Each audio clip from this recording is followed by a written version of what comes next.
Hi, this is Fat Old Lady in PJs. Today I'm going to give you a short video on how to dress in sub-zero weather. Now, I know you folks out on the East Coast and the West Coast, you're always saying, oh, it's so cold when it gets to be 30 or 40 degrees outside. I'm sorry, but that's shorts weather here where we come from. Cold weather is not sub-zero until it's below zero. Last week we had, I think, one day of minus 35 degrees Fahrenheit. We had, a couple days ago, it was like minus 20, minus 10. We got a heat wave then. But for those of you who don't know how to dress in really cold weather, this is what you will need to know. And let me tell you, folks, we here in Wisconsin are the experts because we're so close to Canada that we almost speak Canadian. Anyway, here's how you do it when it's below zero. The first thing we're going to go through is the outerwear, like your hat and things like that. I've got a pair of gloves here. Don't know if you can see this. They're these small, stretchy pair of gloves. You get them, they're like $1 or $2 in stores. Sometimes they're called magic gloves. What we do is we'll wear these. We actually have like 2 sets of clothes. I do anyway. You'll just wear this if the temperature is going to be 20, 30, 40 degrees, okay? And if it's going to be colder than that, then you double layer. What I have here is a pair of convertible mittens, and we're just going to put that right over the top of this. And that's going to make it really nice and warm for you. This is my own pair. It's beat up. It's like 5 years old. I knitted these myself. But you know what? It's kind of like your kids. You know, you have them for 20, 30 years, and they kind of grow on you. And when the weather isn't all that cold, I like to take those inner gloves off, and then I have the gloves just like this. See, it's got this little flap. It goes right over. When you're out in the breeze, it comes down.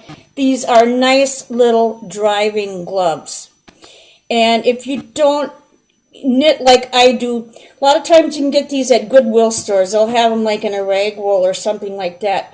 If you can knit or crochet, it's wonderful because you can do it any time of the year. A lot of times, January, they got swimsuits out. You might need mittens and gloves and stuff now, but you know, you can't get them here.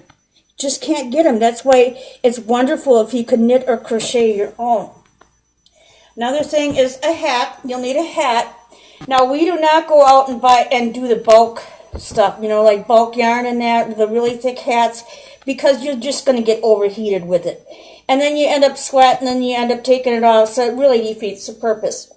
Well, I got a hat like this. This is one that I made. And I also have what I call a circle scarf. And this is really handy. It goes right on over your head like this. See, it matches my hat. And these are nice because, for one thing, you don't use so much yarn when you're knitting these. Another thing, you don't have these big, this big flappy thing going out in the wind, you know, and you're having to wrap it around you and tie it. And then if you get out in the wind, it's really cold out, the snow is blowing, you just pull it right up over your face. Although, this is probably not a good outfit to wear if you're going to the gas station. I'll warn you about that. Okay, so that's the hats. Now, the next thing in your arsenal will be long underwear. Do not get the waffle kind because they get too warm. What I have here, this is my favorite brand. It's called Cuddle Duds.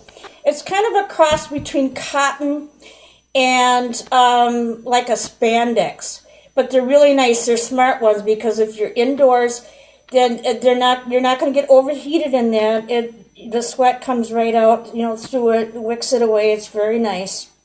And if you're outside, it's going to be very, very warm. But you southern folks, we get these football teams that come here, and they say, oh, I'm ready for the frozen Lambeau Field here. We're all ready. I got my long underwear on. You're going to get overheated in long underwear. This is kind of a last resort, long underwear is. There's only 3 occasions when you will really need to have long underwear. One is if you're outside and you work outside all day long, like say you're a lumberjack or you're up stringing wire or something like that. You probably need them then. Another time that you will need them is if you're out hunting and you're sitting out all day in the deer stand. You'll definitely need it there. And the third and the only time that you will ever really need long underwear is if you're going to Lambeau Field, because that's an open air stadium, folks, and trust me, you will need long underwear if you're going to Lambeau.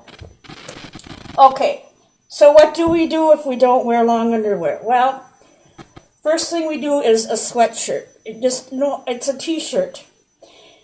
And if you're in the cold like this, you probably will wear a long sleeve t-shirt like I have here.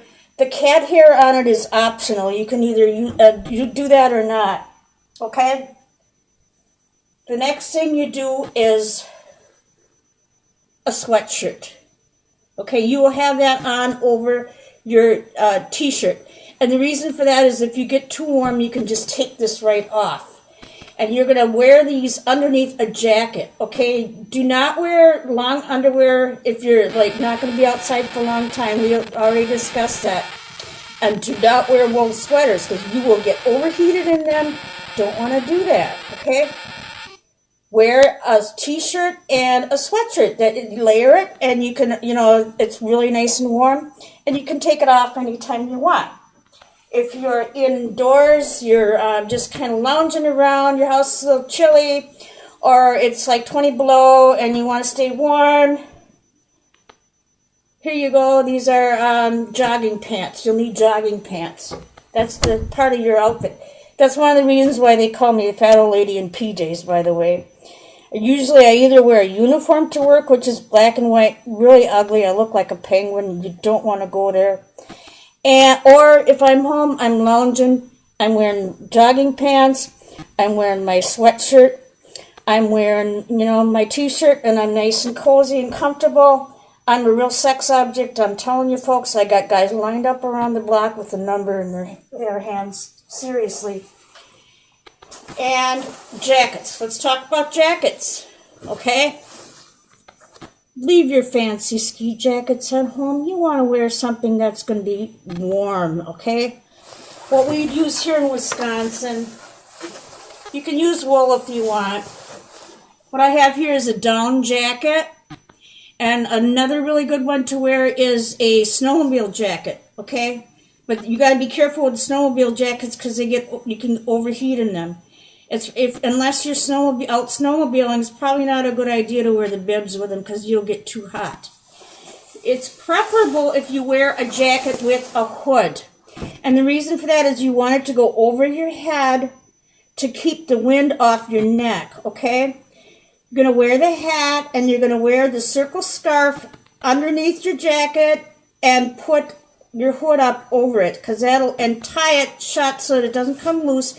And that'll keep you super warm. What happened now with this jacket here, it's a really nice jacket, but it did not come with a hood. But I got it at a thrift store for $8, okay? So you just have to live with it. And what you do with that is, if you don't have a jacket with a hood, just take a hooded sweatshirt like this. Instead of just having a regular sweatshirt on, you'll have your hooded sweatshirt under the jacket. You put your hat on, put the hooded sweatshirt up over your head, and then you're going to put your down jacket around you, and you'll stay nice and warm.